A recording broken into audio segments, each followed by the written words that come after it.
Hello friends, in this video we are going to learn about Lyrical Ballads, which was written in 1798. It's a joint work of Wordsworth and Coleridge.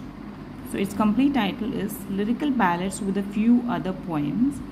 And why did Wordsworth write it? Wordsworth का ये लिखने का purpose क्या था?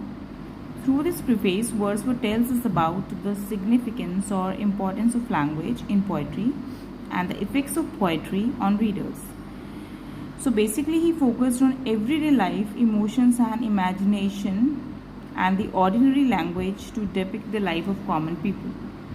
Okay, rather than depicting the high class society by using artificial diction. So Wordsworth ने किस पे focus किया था? जो हमारी रोज़मर्रा की ज़िंदगी है, एवरीडे लाइफ है, हमारे इमोशंस हैं, इमेजिनेशंस हैं, वो लैंग्वेज के थ्रू शो कर सके, बजाय कि जो आर्टिफिशियल लैंग्वेज बाकी के जो पोइट्स है उससे पहले की जो पोइट्री लिखी गई है वो आर्टिफिशियल डिक्शन यूज़ कर रहे थे पोइट्री में. आर्टिफिशियल डिक्शन क्या होता है? The language which is decorated और ornated by employing specific devices. Okay, जैसे लाइक फिगरेटिव लैंग्वेज. बाकी जैसे पोइट्री में हमने देखा है कि मेटाफर्स यूज़ होते हैं, पर्सनिफिकेशन यूज़ होता है, सिमिलीज, राइट, जो लैंग्वेज को थोड़ा सा डेकोरेट किया जाता है. ओके, सो उस तरह की लैंग्वेज को यूज़ ना करके जो कॉमन मैन की लैंग्वेज है, जो बहुत ही सिंपल है, जो हम अपनी कॉमन लाइफ में जो लैंग्वेज यूज़ करते हैं, वो होती है पोइट्री की language. Okay, so this is the purpose of writing preface to lyrical ballads. So ये वर्ड्सवर्थ और कॉलेरिज दोनों ने मिलके इसको लिखा था.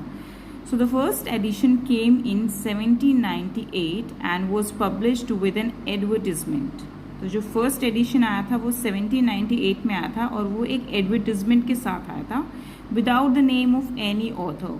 किसी भी ऑथर का नाम उसमें नहीं दिया गया था कि ये किसने लिखा है. Second edition came in 1800 with a preface. Okay, second में जो प्रीफेस ऐड किया था वो था सेकेंड एडिशन में, and Wordsworth name is given as an author.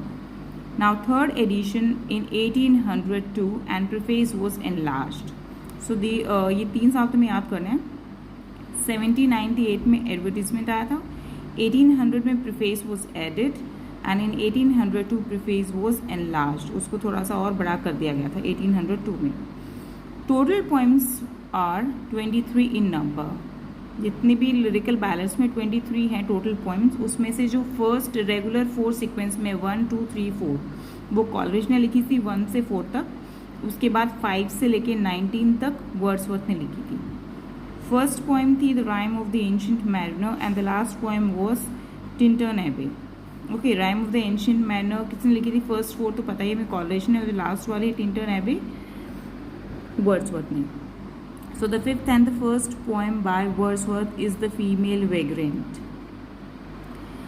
Now come to preface to lyrical ballads 1802. ये वाला हमें पढ़ना है जो 1802 में प्रीफेस ऐड हुआ था. उस प्रीफेस में क्या लिखा था उसने?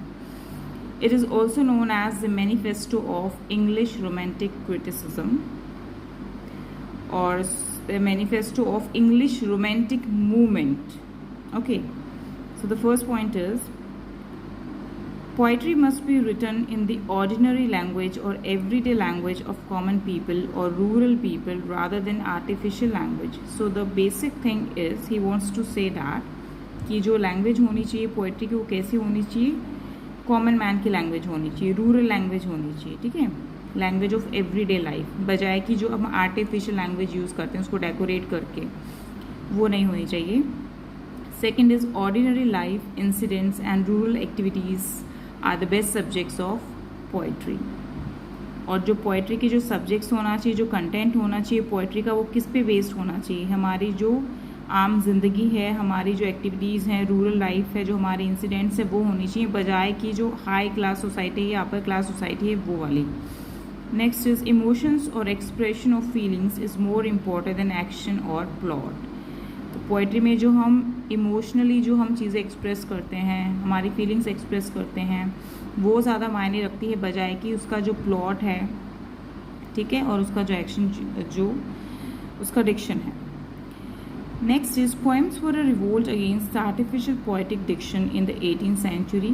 18th century में जो उससे पहले के जो पोइट्स थे जो आर्टिफिशियल डिक्शन यूज़ करते थे, जो आर्टिफिशियल लैंग्वेज यूज़ करते थे, ये उसके अगेंस्ट एक रिवोल्ट था. ये उसके अगेंस्ट ये पोएम्स लिखी गई थी, ये प्रीफेस लिखा गया था। Okay, so some definitions of poetry, ये सबने पढ़ी होगी। The spontaneous overflow of powerful feelings which results from emotions recollected in tranquillity, यानी कि पोएम जो स्पॉन्टेनियस ओवरफ्लो पावरफुल फीलिंग्स हैं, एकदम से जो हमारी इमोशनली होगी या जो एकदम से हमारी फीलिंग्स निकल के आती हैं, वो होती है पोएट्री। बजाय कि हम जो एक आर्टिफिशियल बैठ के सोच समझ के पोएम्स क्रिएट करते हैं, वो क्रिएट नहीं की जाती, वो हमारी फीलिंग्स के थ्रू, हमारे इमोशंस के थ्रू, हमारे थॉट्स के थ्रू एकदम से वो पोएट्री निकल के आती है। Okay, next is the breath and the final spirit of all knowledge.